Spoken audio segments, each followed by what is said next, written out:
Last lecture में हमने mainly email का जो मॉडल था उसको पढ़ने की कोशिश की। वी डिस्कस्ड कि अगर हम ईमेल के टोटल आर्किटेक्चर को डिवाइड करने के लिए जाएं तो generally we have three main things. एक हमारे पास हमारा यूजर एजेंट आ जाता है। यूजर एजेंट जो है actually this is the client side app जो मुझे अलाउ कर रही है ईमेल्स को ड्राफ्ट करना, उनको मॉडिफाई करना, सब कुछ। इसी के बाद यही मेरा जो यूजर एजेंट है, it allows me sending that email to the corresponding mail server. दूसरी चीज हमारे पास जो ईमेल की इंटरेक्शन के अंदर थी वो हमारा मेल सर्वर था।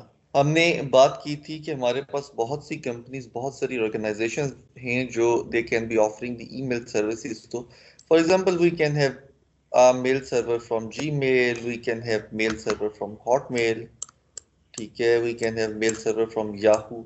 और ये हमारी जो इंटरनेट स्पेस है इसमें ये सारे के सारे एग्जिस्ट कर रहे हैं। Even I can think of having mail servers on my intranet और मुझे वो लोकली एड्रेस कर रहे होंगे। As long as the addresses are correct तो उसमें कोई प्रॉब्लम नहीं होना चाहिए। यूजर एजेंट्स जो हैं आपको कनेक्ट करवाते हैं आपके कॉरेस्पॉन्डिंग ईमेल सर्वर से। अगर मैं ईमेल एड्रेस रख रहा हूँ जो कि है फ्रॉम हॉटमेल, तो ऑब्वियसली मेरी ऑथेंटिकेशन हॉटमेल के मेल सर्वर पे ही हो सकती है। तो मुझे मेरी कनेक्टिविटी जो है by means of my user agent वो होगी टू दी हॉटमेल सर्वर। अगर इसमें मुझे ऑथेंटिकेट करना है, जो भी मैकेनिज्म अप्लाई करनी वो मुझ पे कर सकता है। अब इसके बाद इसके दो हिस्से हैं मेरी सर्विस के। एक है क्लाइंट सर्वर पार्ट जिसमें आप अपने मेल सर्वर से इंटरेक्ट कर रहे हैं। मुझे लेट से ईमेल भेजनी है अपने किसी कुलीग को who has an email address of ali@gmail.com। तो मेरे यूजर एजेंट से मेरी ईमेल जो है मेरे मेल सर्वर पे जाएगी। मेरा मेल सर्वर hotmail.com पे है। मुझे ईमेल भेजनी है किसी एक दोस्त को जिसका ईमेल एड्रेस जीमेल पे है। तो मेरा मेल सर्वर जो होगा ये उस ईमेल को जीमेल तक भेजना मेरे मेल सर्वर की रिस्पॉन्सिबिलिटी होगी। So we have one more network between the mail servers. ये एक दूसरे से जो है टाइमली कनेक्ट करते हैं। और इसके बाद जो मेल सर्विस के मैसेज होते हैं भेजने वाले वो एक दूसरे से एक्सचेंज करते हैं। तो मेरा हॉटमेल का मेल सर्वर जो होगा in this particular case connect करेगा with the Gmail mail server. और ये वाली ईमेल जो मैंने भेजी थी जीमेल मेल सर्वर के पास सेंड कर देगा। ईमेल का हमने डिस्कस किया था, ये एक एसिंक्रोनस मैकेनिज्म है कम्युनिकेशन का। तो अली जो है हो सकता है कि वो ऑनलाइन ना हो सकता है अली जो है after may be 10 hours log in करें अपनी ईमेल चेक करने के लिए, या may be even after few days log in करें अपनी ईमेल चेक करने के लिए। तो अली की कॉरेस्पॉन्डिंग जितनी भी ईमेल्स होंगी जीमेल का मेल सर्वर उन्हें एक स्पेसिफिक डेडिकेटेड मेल बॉक्स जो अली के लिए बनाया गया है उसमें रख देगा। अली जब लॉग इन करेंगे तो by using his user agent Ali in emails को फेच करके पढ़ सकते हैं। अब ये जो ईमेल सर्वर्स की इंटरेक्शन थी या क्लाइंट साइड से मेल सर्वर तक ईमेल भेजना था, इसके बारे में हमने डिस्कस किया था कि हमारे पास एक प्रोटोकॉल है जिसको हम सिंपल मेल ट्रांसफर प्रोटोकॉल कहते हैं। ये इंटरनेट के सबसे पुराने प्रोटोकॉल्स में से एक है। This was design to send messages. ये एक पुश बेस्ड प्रोटोकॉल है। इसको यूज करके मैसेजेस रिसीव नहीं कर सकते। इन एडिशन हमने एसएमटीपी की कुछ और क्वालिटीज पढ़ी थी। वो डिस्कस्ड के this is run on TCP port number 25। पहले एक हैंडशेक कनेक्शन सेटअप चाहिए जैसा कि हमने एचटीटीपी के केस में देखा था ईमेल को कनेक्ट करने के लिए, और उसके बाद इंटरेक्शन शुरू हो सकती है। तो हमने क्योंकि this was a send send push based protocol, तो यूजर एजेंट जो था जो ईमेल ड्राफ्ट कर रहा था, यूजर एजेंट ने ईमेल सेंड करने के लिए to the SMTP to the mail server SMTP use किया। मेल सर्वर ने जीमेल मेल सर्वर को ईमेल भेजने के लिए भी एसएमटीपी ही यूज किया। इसी के बाद हमने एक और चीज डिस्कस की थी इन आवर लास्ट लेक्चर कि अली जब लॉग इन करते हैं to check for his emails, तो अब अली ने ईमेल्स को पुल करना है, फेच करना है, ईमेल्स को पुश नहीं करना है, सेंड नहीं करना है। तो in that particular scenario SMTP जो है उसको यूज नहीं किया जा सकता। तो we have some other protocols like post office protocol POP और IMAP internet mail access protocol. और इस तरह की even HTTP can be used to pull files from the mail server, क्योंकि ईमेल्स भी मेरी फाइल्स ही हैं। उस पे हम आते हैं अभी कुछ देर में। ये हमारी एक सिंपलेस्ट इंटरेक्शन थी, जिसका मैंने आपको बताया था कि by using a telnet utility I can make my client side to connect to a mail server. Since this connection is made by using a TCP port number 25, तो TCP के तमाम कनेक्शंस जो होते हैं वो एक कॉल सेटअप पे होते हैं, यानी कि क्लाइंट और सर्वर में एक कनेक्शन रिक्वेस्ट जाएगी और एक सर्वर उसको एक्नॉलेज या एक्सेप्ट करेगा। इसके बाद इंटरेक्शन शुरू होगी फॉर एक्चुअल मेल एक्सचेंजेस। ये वाला जो टाइम है, this is one round trip time जो कॉल सेटअप के लिए हमें चाहिए था between the client and the mail server. ये क्लाइंट का अपना मेल सर्वर होगा। अगर मेरा ईमेल एड्रेस था umar@hotmail.com, तो ये मेरे अपने मेल सर्वर से इंटरेक्शन है।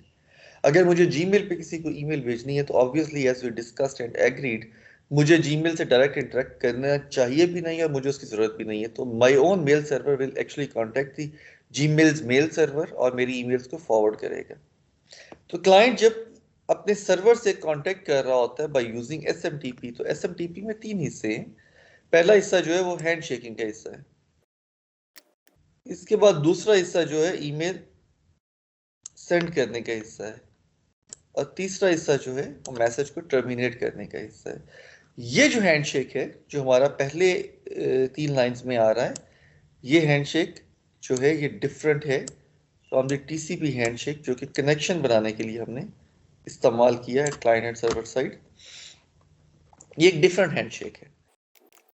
इसमें अगर हम देखें तो मुझे कुछ मैसेजेस हैं जो S के टैग के साथ नजर आ रहे हैं। These messages are send by the server to the client, और कुछ मैसेजेस हैं जो C के टैग के साथ नजर आ रहे हैं, they are send by the client to the server. तो जब ये कनेक्शन बन जाता है क्लाइंट सर्वर इंटरेक्शन में, तो after that server sends a hello message to the client telling its address, ताकि क्लाइंट को मजीद एक वेरिफिकेशन मिल जाए कि वो किस सर्वर से बात कर रहा है। क्लाइंट ऑल्सो इंट्रोड्यूसेस इटसेल्फ, ताकि सर्वर को भी पता चल जाए कि ईमेल्स भेजने वाला जो मेल क्लाइंट है, जो सर्वर ही है किसी और ऑर्गेनाइजेशन के लिए, उसकी आईडी क्या है। इसके बाद इन दोनों की इंटरेक्शन कंप्लीट होने के बाद क्लाइंट जो है हर मेल को फॉरवर्ड करने के लिए पहले उस ईमेल के सेंडर की डिटेल्स बताता है। यहाँ क्लाइंट ने बताया कि एलिस ने एक ईमेल फॉरवर्ड करनी है, ठीक है। सर्वर उसको कहता है कि ठीक है, सेंडर का ईमेल एड्रेस वैलिड है। इसके बाद क्लाइंट रेसिपिएंट का ईमेल एड्रेस बताता है और सर्वर उसको ओके कहता है। अगर हम गौर करें और अगर हम उसको जाके भी कुछ देर में देखेंगे कि हमारे ईमेल के हेडर में भी कुछ इस किस्म के इंटरेक्शंस हैं, लेकिन ये इंटरेक्शन डिफरेंट है। यहाँ पे वो इंफॉर्मेशन एक्सचेंज हुई है जो सेंडिंग साइड के मेल सर्वर ने अपनी ऑथेंटिकेशन से सेंडर के ईमेल के बारे में बनाई है। यहाँ पे सेंडिंग साइड का मेल सर्वर रिसीविंग साइड के मेल सर्वर को एक्सप्लिसिटली बता रहा है कि ईमेल सेंड करने वाला यूजर जो है उसका आईडी क्या था और रेसिपिएंट का आईडी क्या है। ये यूजर का ID obviously sending mail server ने ऑथेंटिकेशन के बाद बनाया है, ढूंढा है। तो ये एक वैलिड आईडी है जिसपे ट्रस्ट किया जा सकता है।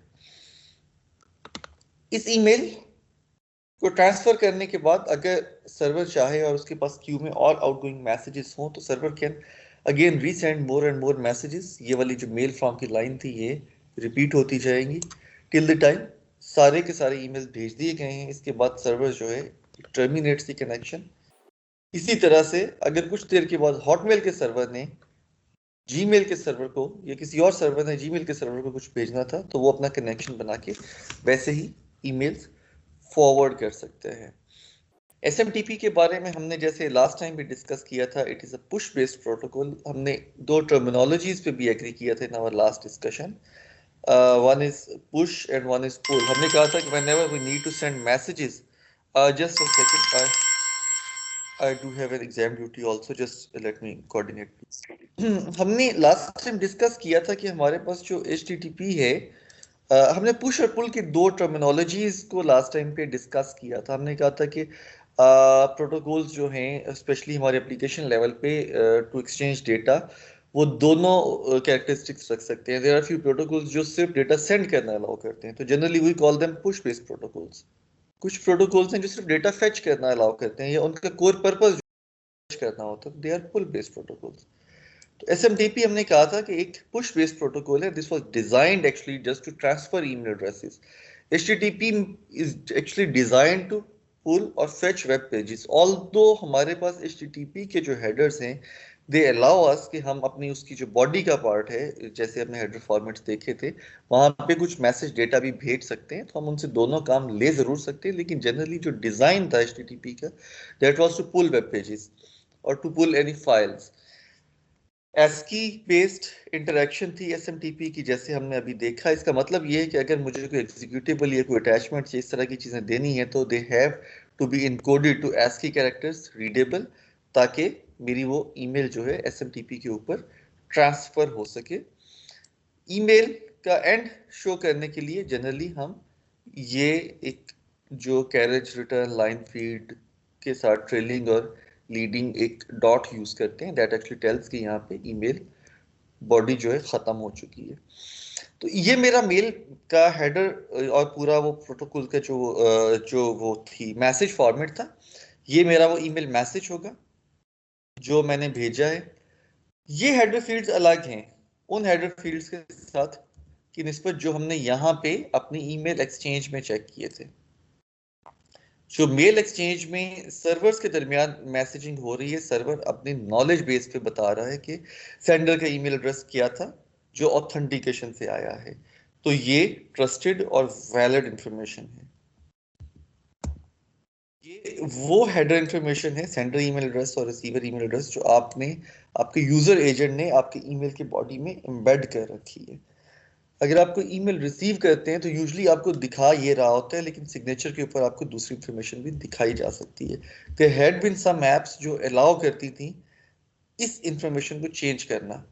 तो रिसीवर की जो मेल की विंडो है वहां पे यूजली सेंडर का ईमेल एड्रेस डिफरेंट नजर आना शुरू हो जाता था, लेकिन by looking at the signature you can identify कि ये एक्चुअल सेंडर उसका कौन है। बहुत सी एप्स जो है इंटेलिजेंटली इसी सिग्नेचर से ही इंफॉर्मेशन उठा के दिखा रही होती है, तो इन दैट केस वो विजिबिलिटी ठीक ही रहती है।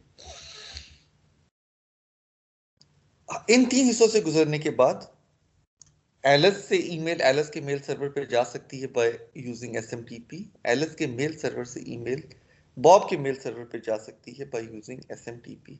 बॉब का मेल सर्वर ईमेल्स को एक मेल बॉक्स में रख देता है। व्हेनेवर बॉब लॉग्स इन, तो उससे सर्वर को अंदाजा हो जाता है कि बॉब किस ईमेल एड्रेस पे किस आईडी पे एग्जिस्ट करता है।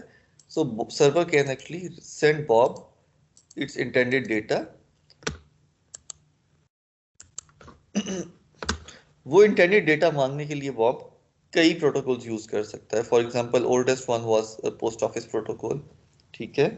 ये इनके आरएफसी के नंबर्स भी मौजूद हैं, ऑल्दो आरएफसीज इट्स गुड कि आप किसी एक आरएफसी को जस्ट उससे गुजरने की कोशिश करें। बहुत ज़्यादा अंडरस्टैंडेबल नहीं होगी, बहुत कॉम्प्रिहेंसिव डॉक्यूमेंट होगा, जैसे हमने शुरू में एचटीटीपी के स्टैंडर्ड डिज़ाइन के टाइम पे बात की थी।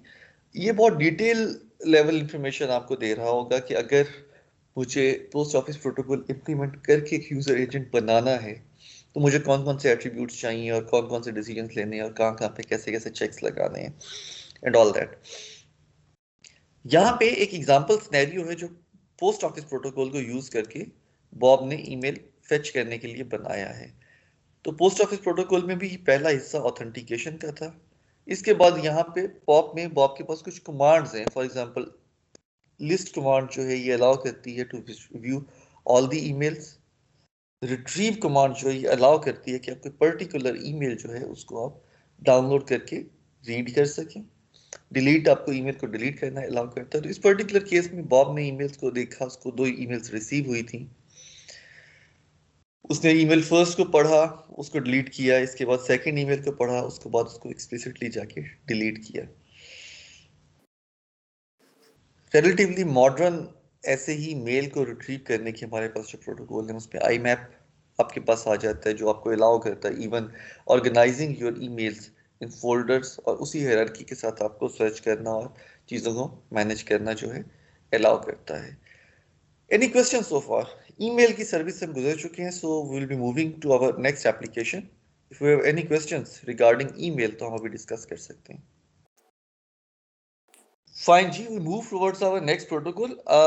I think we should try making it more interactive ताकि हम जो है खुद से कंक्लूड करके कुछ सॉल्यूशंस पे पहुंच सकें. DNS एक सर्विस है. इसका मकसद ये था कि जब मैं अपने वेब ब्राउज़र पे yahoo.com लिखता हूँ तो याहू का एक्चुअल एड्रेस क्या था वो ढूंढने में मुझे हेल्प करे.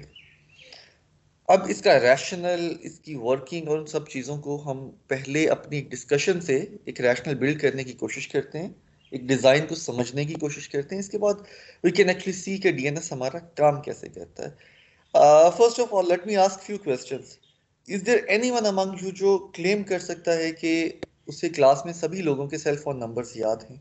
Okay, is there anyone who can claim कि क्लास में सब लोगों के नाम उसे आते हैं? Okay, is there anyone who can claim कि क्लास में बहुत से लोगों के नाम उसे आते हैं?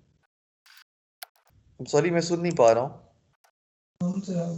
यस सर, नाम सारे याद हैं. नाम याद है, ठीक है, लेकिन नंबर याद नहीं है. क्योंकि नाम याद रखना आसान होता है, नंबर याद रखना मुश्किल होता है. मुझे मेरा CNIC नंबर शायद याद हो, लेकिन मुझे और किसी का CNIC नंबर भी याद नहीं होगा. ठीक है, अगर इंटरनेट पे मेरी तमाम तर कोऑर्डिनेशन और तमाम तर कम्युनिकेशन जो है वो एड्रेसेस की बेसिस पे हो रही है, तो एड्रेसेस याद रखना तो मेरे लिए बहुत मुश्किल है. नाम याद रखना मेरे लिए आसान था. तो so we design an application जहाँ पे हम नामों से सर्विसेज को बुलाएंगे, लेकिन असल में वो एप्लीकेशन जो होगी उन नामों को उन नंबर्स में कन्वर्ट कर रही होगी. मुझे फेसबुक याद रखना आसान था, तो whenever I need to access Facebook तो मैं facebook.com लिखता हूँ. एक आसान सा नाम था, याद रह सकता था. फेसबुक का कॉरेस्पॉन्डिंग जो एड्रेस था मुझे एक सर्विस के जरिए मिल जाता है. That service is actually domain name service. मैं yahoo.com लिखता हूँ. याहू का असल एड्रेस जो है, जो कि अगेन एक नंबर होना था, काफी कॉम्प्लेक्स था, वो एड्रेस मुझे उस सर्विस से सीमलेसली मिल जाता है. मैं आपको इसकी एग्जांपल देता हूँ. अपनी इंटरनेट हिस्ट्री क्लीन कीजिएगा ब्राउजर में जाके, जस्ट facebook.com या कोई भी वेबसाइट लिखें. आपको ब्राउजर के जो लोअर लेफ्ट साइड है वहां पे स्टेटस बार में लिखा हुआ नजर आता है resolving DNS. Eight the same time अगर आपने वायरशार्क से पैकेट भी कैप्चर किए थे तो आपको कुछ एक खास एक्सचेंज नजर आएगी मैसेजेस की, जो काफी डिटेल में बता रही होगी कि याहू या फेसबुक या गूगल जिस भी वेबसाइट को आप एक्सेस कर रहे थे उसका कॉरेस्पॉन्डिंग एड्रेस या एड्रेसेस वगैरह क्या थे. तो उसको यूज करके मेरी मशीन्स ढूंढने की कोशिश करती हैं कि किस सर्विस का IP एड्रेस क्या है. अब अगली चीज आती थी जो हमने अपने नेटवर्क के बहुत शुरू के लेक्चर में पढ़ी थी, कि इंटरनेट की सक्सेस की बहुत बड़ी रीजन ये है कि हमने ज्यादातर सर्विसेज, ज्यादातर टास्क जो हैं we have shifted them to end systems. तो डोमेन नेम सर्विस भी ऐसी ही एक एग्जांपल है. हमने इसको एंड सिस्टम्स के ऊपर शिफ्ट कर दिया है. मेरे पास कोई क्लाइंट्स, कोई सर्वर्स, कोई पीयर्स, कोई कंप्यूटर्स हैं जो एंड सिस्टम्स हैं. नेटवर्क कोर, नेटवर्क के पैकेट स्विचेस का इस सर्विस से कोई ताल्लुक नहीं है. मेनली तो मुझे एक मैपिंग चाहिए. फेसबुक और उसके आगे एक IP लिखा हुआ, याहू और उसके आगे एक IP लिखा हुआ. मेनली तो I need to have that mapping. वो जो रजिस्ट्री सर्विस या वो जो मैपिंग सर्विस थी वो ऑब्वियसली मैं किसी भी कंप्यूटर पे या कुछ ग्रुप ऑफ मशीन्स पे चला सकता था. तो there are a certain group of machines जिन पे वो मैपिंग पूरी या डिस्ट्रीब्यूटेड फॉर्म में मौजूद है. मेरी मशीन से रिक्वेस्ट जाती है वहां तक और वहां से वो मैपिंग की रिक्वेस्ट फेच होके मुझ तक वापस आती है. बेसिक एसेंशियल सर्विस जो है दैट वाज कि कैसे हम अपने एक डिजायर्ड नाम को नंबर में चेंज कर सकते हैं. Now let me ask a few questions. क्या मुझे ऐसी सर्विस को सेंट्रलाइज रखना चाहिए या डिस्ट्रीब्यूटेड रखना चाहिए? जी सर प्लीज. DNS जैसी सर्विस को क्या मुझे, आई एम सॉरी सर मैं सुन नहीं पाया. डिस्ट्रीब्यूटर रखना चाहिए सर. डिस्ट्रीब्यूटेड रखना चाहिए. अच्छा, ये एक बहुत आर्ग्यूएबल क्वेश्चन है. Late me ask again. Centralised के भी कुछ फायदे होते हैं, डिस्ट्रीब्यूटेड के भी कुछ फायदे होते हैं. व्हाई वुड यू वांट कि आप डिस्ट्रीब्यूटेड रखना चाहेंगे, सेंट्रलाइज्ड नहीं रखना चाहेंगे? कौन सा एक्सप्लिसिट रीजन है? Sir single point of failure ना हो. सेंट्रलाइज था तो सिंगल पॉइंट ऑफ फेलियर था, बहुत वैलिड रीजन है। सेंट्रलाइज था तो लेटेंसी बहुत बड़ा प्रॉब्लम था। मैं सर्वर को जिस भी जगह पे रखता हूँ वो जगह कुछ रीजन्स के बहुत करीब होगी, प्रोपिगेशन डिलेज और लेटेंसीज वगैरह एंड टू एंड डिलेज जो कि बहुत कम होगी, कुछ रीजन से बहुत दूर होगी। तो जिन जगहों से दूर है, फॉर एग्जांपल मैं अगर सेंट्रलाइज सोल्यूशन बनाता और सर्वर को प्लेस कर देता यूनाइटेड स्टेट्स में, तो पाकिस्तान से तो बहुत दूर है, तो वो एक एडिड लेटेंसी ऐड हो जाती फॉर एवरी वेब सर्च। तो वो लेटेंसी शायद एक बेहतर ऑप्शन नहीं थी। तो सेंट्रलाइज डिस्ट्रीब्यूटेड का नुकसान भी कोई नजर आता है आपको? जी सर। अगर मैं आपसे पूछूं कि आपने डिस्ट्रीब्यूटेड का रैशनल दिया जो कि एक वैलिड रैशनल था, कोई नुकसान भी है डिस्ट्रीब्यूटेड सर्विस पे जाने का? सर कॉस्ट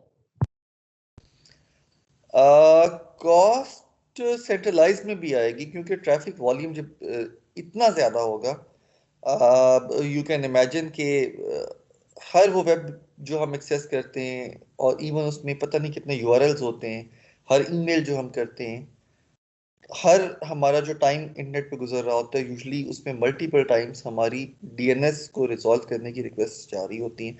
वॉल्यूम बहुत है। अगर हम सेंट्रलाइज सर्विस भी देंगे तो भी हमें बहुत एक्सटेंसिव इन्वेस्टमेंट्स चाहिए होंगी, बहुत मैसिव ह्यूज इंफ्रास्ट्रक्चर चाहिए होगा। तो कॉस्ट दोनों केसेस में है, सेंट्रलाइज में भी है, डिस्ट्रीब्यूटेड में भी है। कोई और नुकसान नजर आता है आपको डिस्ट्रीब्यूटेड सर्विस का? ये असल में वो सवाल है, जब भी आप कोई एप्लीकेशन खुद से डेवलप करना चाहेंगे अपने लिए तो आपके जहन में भी फौरन से आएगा कि आपको ये डिज़ाइन सेंट्रलाइज्ड रखना है या डिस्ट्रीब्यूटेड रखना है, आपको ये डिज़ाइन क्लाइंट सर्वर बेस्ड रखना है या पीयर टू पीयर बेस्ड रखना है। सेंटर डिस्ट्रीब्यूटेड का और कोई नुकसान नजर आता है आपको? अगर डिस्ट्रीब्यूटेड रजिस्ट्री सर्विस है तो इसका मतलब ये है कि facebook.com का जो आईपी है उसकी मैपिंग मल्टीपल लोकेशंस पे एग्जिस्ट करती है। अगर मैपिंग मल्टीपल लोकेशंस पे एग्जिस्ट करती है और फेसबुक का आईपी चेंज हो जाता है, तो मुझे वो चेंज जो है वो बहुत सारी जगहों पे रिफ्लेक्ट करनी होगी। जब तक वो नहीं होगी तब तक हो सकता है कुछ जगह एड्रेस, मुझे कोई नए यूआरएल नए पेजेस ऐड करने हैं तो उनकी रिफ्लेक्शन भी हो सकता है मुझे कई जगहों पे भेजनी हो। तो अब जब हम डिस्ट्रीब्यूटेड डिजाइन के साथ जाएंगे तो हमें फर्स्ट एंड फॉरमोस्ट हमें इन क्यूरीज को एड्रेस करना है। कैसे हम चेंज को जल्दी से जल्दी रेप्लिकेट कर सकते हैं, नंबर वन। कैसे हम नई चीजों को ऐड कर सकते हैं विद मिनिमल एफर्ट। इसके साथ ऑब्वियसली चाहे हम डिस्ट्रीब्यूटेड सिस्टम पे भी चले गए तो एक ऐसी सर्विस है जो कि इंटरनेट के लिए बहुत एसेंशियल है, तो हमने हर टाइम पे इसको वर्किंग स्टेट में रखना है ताकि जो ग्लोबल इंटरनेट है वो चलता रहे। इसके साथ अब हम एक स्टेप और आगे आते हैं। हमने जब डीएनएस को डिजाइन करना शुरू किया तो हमारी बेसिक और एसेंशियल सर्विस थी नेम टू आईपी मैपिंग। मैं लिखता हूँ yahoo.com, मुझे उसका कॉरेस्पॉन्डिंग आईपी एड्रेस मिलना शुरू हो जाता है। इसके साथ हमने कुछ एडिशनल सर्विसेज जो थी वो भी ऐड करना शुरू कर दी। For example, can any one of you tell me कि कॉलेज का जो वेबसाइट है उसका एड्रेस क्या है? जी, any one of you, college की वेबसाइट उसका एड्रेस क्या है? चेक कर लें प्लीज, मुझे बताएं इसका एड्रेस क्या है। Sir cme.nust.edu.pk। अगर हम गौर करें तो यहाँ पे एक हायरार्की है। एक कंपनी थी nust.edu.pk, या एक ऑर्गेनाइजेशन या एक यूनिवर्सिटी थी nust.edu.pk, ठीक है। उसने अब मल्टीपल स्पेशलाइजेशंस ऐड करना शुरू कर दी हैं। उसी हिसाब से याद रखे जाने के लिए उन्होंने उसके नाम रखने शुरू कर दिए हैं।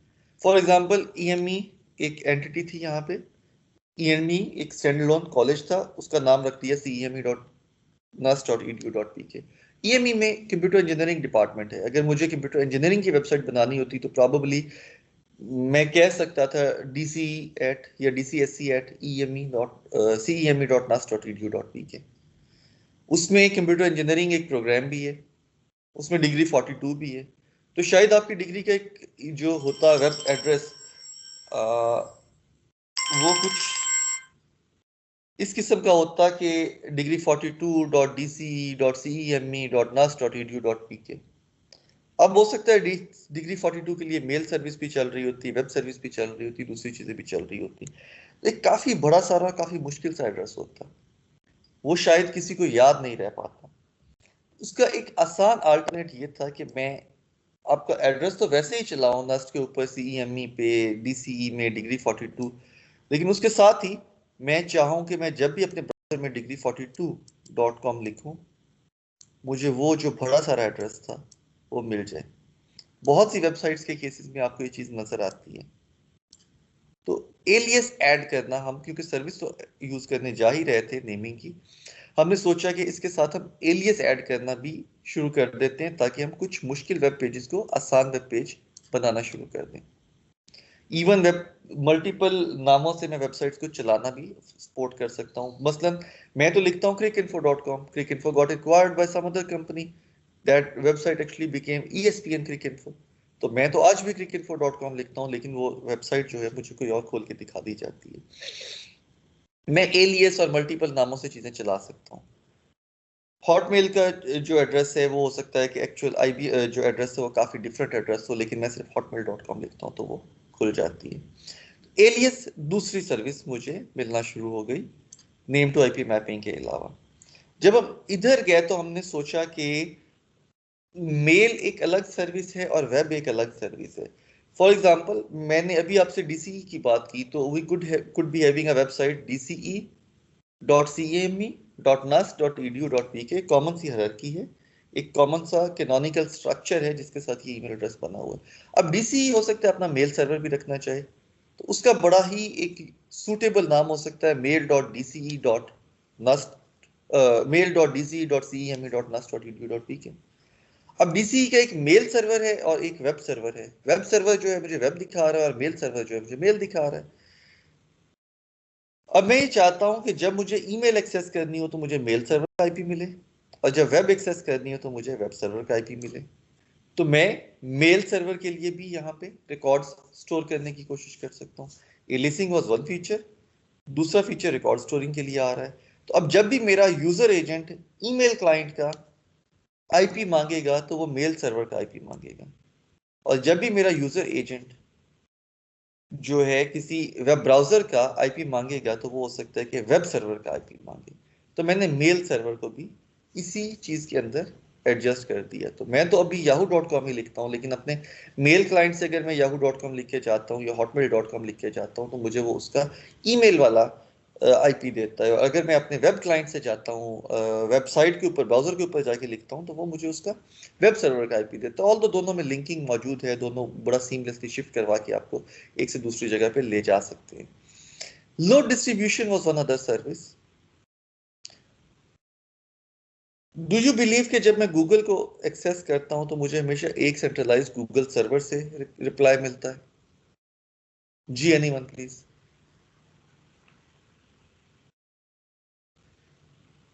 No sir. गूगल जो है that may be having multiple servers, ताकि लोड डिस्ट्रीब्यूट हो सके, ज्यादा से ज्यादा जो है डिस्ट्रीब्यूशन वो करें ताकि उनके यूजर्स डिस्ट्रीब्यूट होकर सबके पास जाए। तो लोड डिस्ट्रीब्यूशन को सपोर्ट करने के लिए हमने ये कहा कि Google wanted to have multiple servers, हमने और मल्टीपल डेटा सेंटर्स जो कि काम करेंगे एज सर्वर्स। तो simply Google registered its domain name with multiple IP addresses. अब इंस्टेड ऑफ वन एड्रेस वहां पे उस रजिस्ट्री के अंदर 10 एड्रेसेस की इंफॉर्मेशन मौजूद है। तो when ever someone searches google.com तो उसका रिप्लाई में जो आता है रिप्लाई, उसमें 10 आईपीस की लिस्ट होती है फॉर एग्जांपल। और डीएनएस सर्विस से वो रिप्लाई आते हुए वो रिप्लाई हर दफा शफल भी हो जाता है। तो जब मुझे रिप्लाई मिलता है मैं पहले आईपी पे जाके गूगल को एक्सेस करने की कोशिश करता हूँ, नहीं एक्सेस हो पाता है तो दूसरा तीसरा चौथा आईपी एक्सेस करना शुरू कर देता हूँ। हर यूजर को गूगल से अगर वो सर्विस शफल होके आईपीस की लिस्ट मिल रही है तो यूजर्स जो होंगे बाय डिफॉल्ट डिफरेंट सर्वर्स पे जाके वो क्यूरीज कर रहे होंगे। तो नेचुरली हम एक लोड डिस्ट्रीब्यूशन अचीव कर सकते हैं गूगल की सर्विसेज के लिए। यही काम हम याहू या अमेजोन या दूसरी कंपनीज की सर्विसेज के लिए भी कर सकते हैं। तो डीएनएस ही को यूज करते हुए हमने एक और सर्विस जो थी लोड डिस्ट्रीब्यूशन की भी ऑफर करना शुरू कर दी। तो हमारे पास ये मेन सर्विसेज हैं जिनको यूज करके हम अपनी जिनको ऑफर कर रहे हैं through our DNS service. Any questions so far?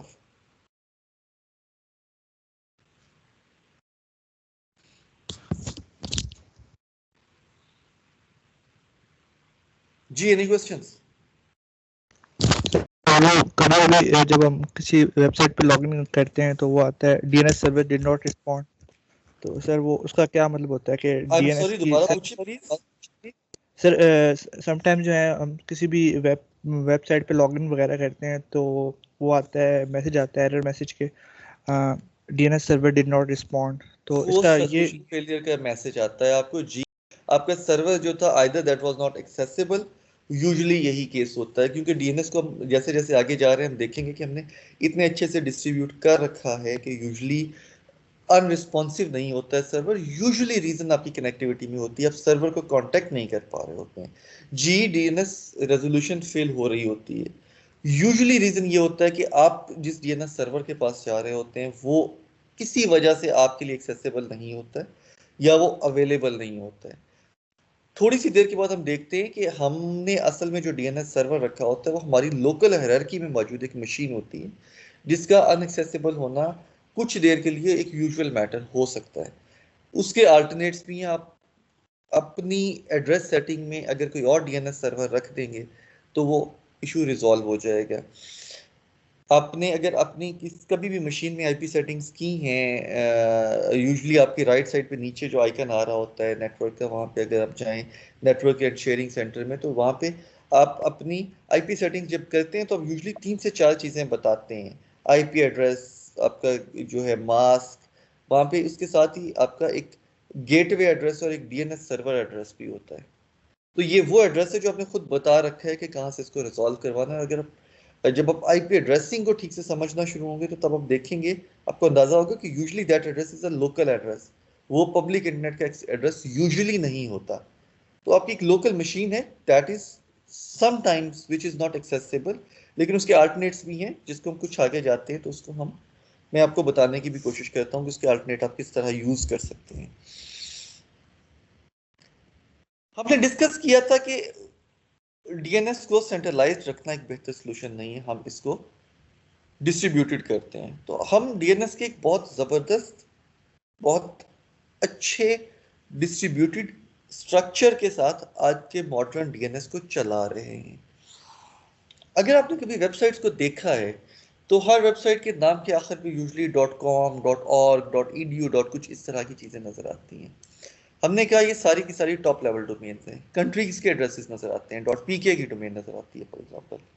हमने कहा ये सारी की सारी टॉप लेवल डोमेन्स हैं। तो पहली डिस्ट्रीब्यूशन तो टॉप लेवल डोमेन्स की फॉर्म में आ सकती है।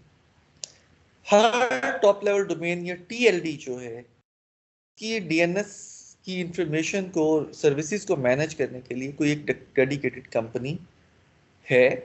फॉर एग्जांपल .com की जो डीएनएस की पूरी रजिस्ट्रेशन सर्विसेज है उसको मैनेज करने के लिए we do have a company named network solutions. ऐसे ही ऑर्ग के लिए है, ईडीयू के लिए है। Google searches can very easily tell you कि कौन सी वाली डीएनएस की जो टॉप लेवल डोमेन है वो कौन सी कंपनी से मैनेज हो रही है।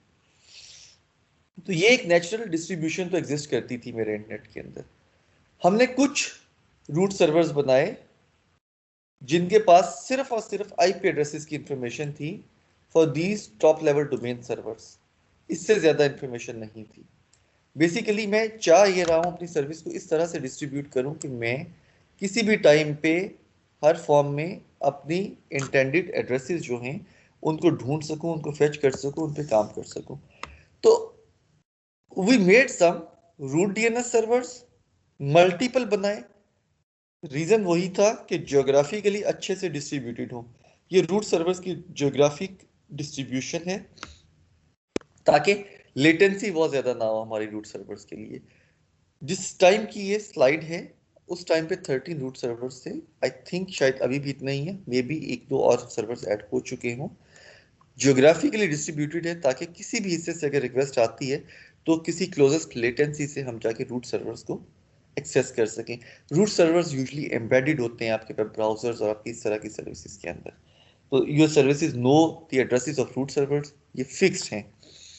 Root servers, they do know the addresses about top level domains. Top level domain servers are the machines और द ग्रुप्स ऑफ मशीन्स जो सिर्फ और सिर्फ अपनी स्पेसिफिक डोमेन में कुछ रजिस्ट्री सर्विसेज को मेंटेन करती हैं। इसके बाद हमें एक और चीज चाहिए होती है जिसको हम अथॉरिटेटिव सर्वर कहते हैं। तो हमारी हायरार्की में ये 3 लेवल्स हैं। एट टॉप लेवल और लेवल 1 हमारे पास रूट सर्वर्स हैं, एट लेवल 2 हमारे पास टॉप लेवल डोमेन्स हैं, एंड एट लेवल 3 हमारे पास अथॉरिटेटिव सर्वर्स हैं। अथॉरिटेटिव सर्वर्स की अगर मैं आपको नीड इस्टेब्लिश करने की हम बात करें कि ये क्या है, उनकी क्यों जरूरत पड़ सकती है, तो let's suppose NUST is one organisation. NUST बहुत सारे मेल सर्वर्स और वेब सर्वर्स चला रहा हो सकता है at the same time. For example NUST के पास लेट्स से 50 लेट्स सपोज बहुत सारे कैंपसेस हैं कॉन्स्टिट्यूएंट, ईएमई है, सिग्नल्स है, सीक्स है, और इस तरह के बहुत सारे कैंपस हैं, एसएमएमई है फॉर एग्जांपल। तो ये डिफरेंट वेबसाइट्स हैं। ये हो सकता है एक ही सेंट्रल जगह पे होस्टेड हो सकता है अलग जगह पे होस्टेड हो। इसके बाद अगर हम ईएमई में आते हैं तो ईएमई के लिए अगेन बहुत सारी सर्विसेज हो सकती हैं, मेल सर्विस चाहिए है, वेब सर्विसेज चाहिए हैं। इसके बाद ईएमई में हम कुछ रिसर्च सेंटर्स बनाना चाहते हैं। फॉर एग्जांपल से मैंने एक नई साइट शुरू करनी है, एक नया सर्वर बनाना है, एनसीआरए में आगे दोबारा से मैंने मेल और वेब के लिए सर्विसेज ऑफर करनी है। तो ये सारे के सारे नए पेजेस या नए एड्रेसेस के ऊपर अगर मुझे नए सर्विसेज पे डिप्लॉय करना है तो नए एड्रेसेस पे चलने वाली चीजें हैं जो सारी की सारी मौजूद है नस्ट की मेन डोमेन के अंदर।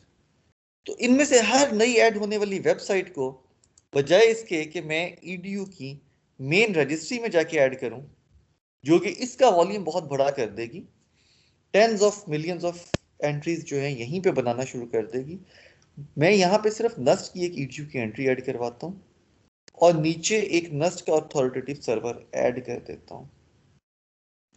तो अब जब भी कोई क्यूरी आएगी नस्ट के लिए तो ईडीयू के सर्वर जो होंगे नस्ट के अथॉरिटेटिव सर्वर को वो क्यूरी फॉरवर्ड कर देंगे। अब मैं नस्ट में जितने भी नए वेब पेजेस या नई जितनी भी सर्विसेज ऐड करना चाहता हूँ वो मैं कर सकता हूँ। उनकी इंफॉर्मेशन सिर्फ नस्ट के अपने अथॉरिटेटिव सर्वर पे हो। एट टाइम्स हम ये कह देते हैं कि नस्ट के जो डीएनएस सर्वर्स मौजूद हैं उन पे होगी।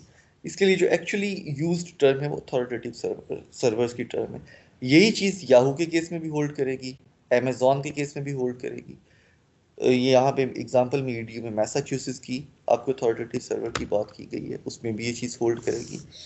तो जब भी मुझे नस्ट की किसी साइट का एड्रेस मांगना होगा तो रूट सर्वर्स जो हैं दे विल टेल मी कि ईडीयू की इंफॉर्मेशन कहाँ से मिलेगी। EDU servers will tell me कि नस्ट का अथॉरिटेटिव सर्वर कौन है। नस्ट का अथॉरिटेटिव सर्वर जो होगा इट वुड टेल मी कि मेरी जो एनसीआरए की डिजायर्ड वेबसाइट थी उसका आईपी एड्रेस क्या है, तो मैं वहां तक जा सकता हूँ। ठीक है, यही एक एग्जांपल आपको अमेजॉन के लिए यहाँ पे नीचे लिख के दिखाई गई है।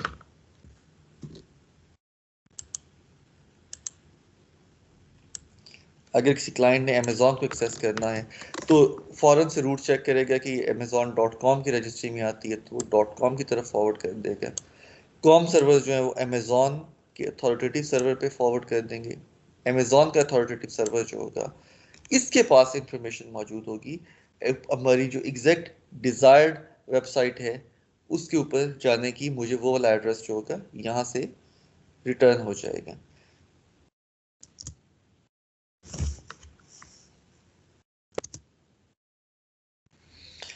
टॉप लेवल डोमेन्स को हमने पढ़ा, मेनली कॉम और जितनी भी इस तरह की हैं, ईडीयूज हैं, कंट्री साइट्स हैं, they are all top level domains. Authoritative server को हमने पढ़ा, ये ऑर्गेनाइजेशन का अपना स्पेसिफिक अथॉरिटेटिव सर्वर होता है। यहीं पे just to add one more thing, let's say मुझे एक अपनी वेबसाइट बनानी है, लेट्स से abc.com के नाम से।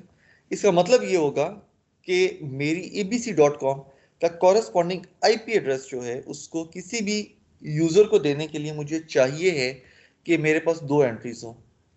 एक abc.com का यहाँ पे कोई एक अथॉरिटेटिव सर्वर, कोई रिस्पॉन्सिबल सर्वर हो, और उस सर्वर की, उस अथॉरिटेटिव सर्वर की एंट्री जो है कॉम की मेन रेपोजिटरी में मौजूद हो। तो जो हम अक्सर एक टर्म यूज करते हैं कि मैंने डोमेन रजिस्टर कर दी है या डोमेन परचेज कर ली है, असल में उससे मुराद ये होता है कि कॉम सर्वर्स में या ऑर्ग सर्वर्स में या ईडीयू सर्वर्स में किसी एक जगह पे हमने एक एंट्री ऐड कर दी है जो कि लेके जा रही है किसी अथॉरिटेटिव सर्वर की तरफ, और उसमें दोबारा से एक एंट्री मौजूद है जो कि आपको आईपी दे रही है। तो मैं अगर एक स्मॉलर ऑर्गेनाइजेशन हूँ तो I can request for these kind of services to some of the bigger organizations जो for money or for other reasons इस तरह की services sell कर रही होती हैं।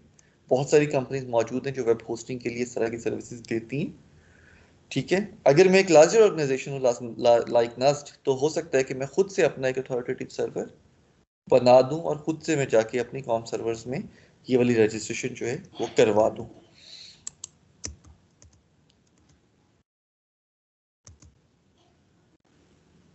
इन सारी हायरार्की से अगर हम बात करें, जो हायरार्कीज हमने पढ़ी हैं अब तक, तो हमारे पास रूट सर्वर्स मौजूद हैं, टॉप लेवल डोमेन सर्वर्स मौजूद हैं और अथॉरिटेटिव सर्वर्स मौजूद हैं।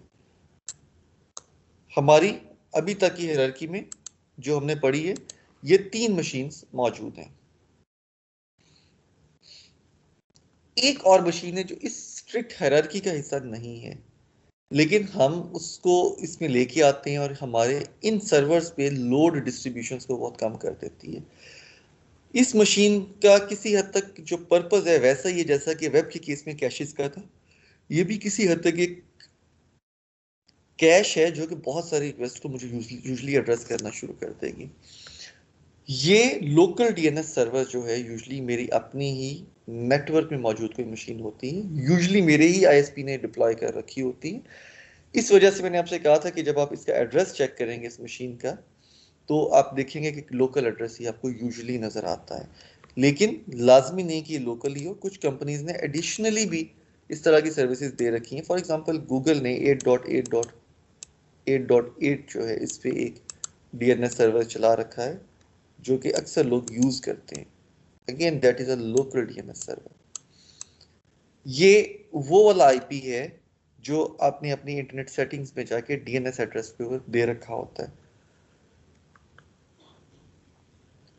अब जैसे वेब कैशेस के केसेस में था कि मेरी रिक्वेस्ट जो है मेरे लोकल प्रॉक्सी सर्वर को मेरे वेब सर्वर के पास पहले जाती है, उस लोकल प्रॉक्सी सर्वर से इस पूरी डीएनएस की हायरार्की जो है, वैसे ही मेरी रिक्वेस्ट अब डीएनएस के लोकल सर्वर पे जाएगी और वहां से इस डीएनएस की पूरी हायरार्की से होते हुए मुझे उसका रिप्लाई आके मिलेगा।